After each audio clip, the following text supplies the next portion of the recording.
ഇവിടെ ആരുമില്ലല്ലോ, എല്ലാം നോർമൽ ആണല്ലോ.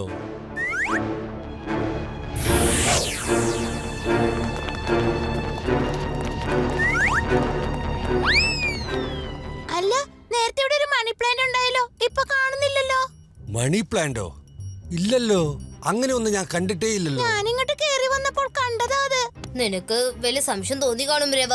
പുറത്ത് വല്ല മരത്തിന്റെ നിഴലായിരിക്കും അത്. മുകളിലത്തെ റൂഫിൽ എങ്ങനെയാ മണി പ്ലാന്റ് ഉണ്ടാവാ?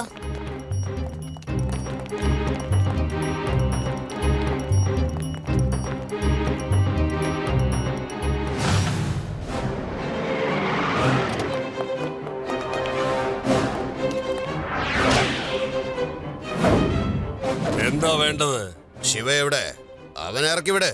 എടേ, നിങ്ങളെല്ലാവരും ചെന്ന് ആ ശിവയെ പിടിച്ചിറക്കിക്കൊണ്ടുവാ. എനിക്ക് വീണ്ടും തല്ലുകൊള്ളാനുള്ള ശേഷിയില്ലാത്തത് കൊണ്ടാ. ഞാൻ വേണമെങ്കിൽ ശിവയെ നിന്റെ കയ്യിലേൽപ്പിക്കാം. പക്ഷേ അതിനു മുമ്പ് എന്റെ രാഗം എന്താണെന്ന് നീ കേട്ടേ പറ്റൂ, അല്ലെങ്കിൽ ശിവ നിങ്ങളെ ഇവിടെ നിന്ന് ഓടിക്കും.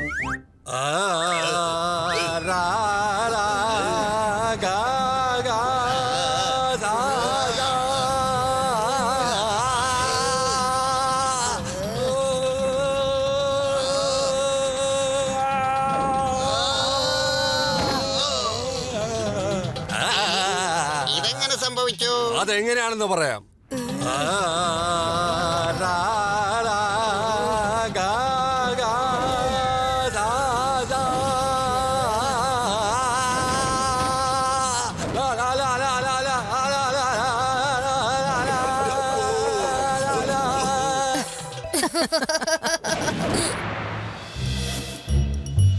ശിവ, ഞാൻ ഉറപ്പ് പറയണ, അവിടെ മണി പ്ലാന്റ് ഞാൻ കണ്ടതാ.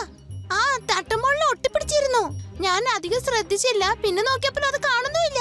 അല്ല, ഇത് കേട്ടപ്പോഴാ എനിക്ക് എന്റെ ഗ്രാമത്തിൽ നടന്ന ഒരു കഥ ഓർമ്മ വന്നത്.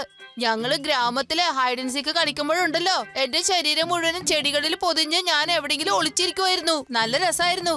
എല്ലാവരും വിചാരം ഞാനൊരു ചെടിയായിരുന്നു. ആർക്കും എന്നെ കണ്ടുപിടിക്കാൻ പറ്റില്ലായിരുന്നു. Yes, yes, Adi, you are genius. You are genius, Adi.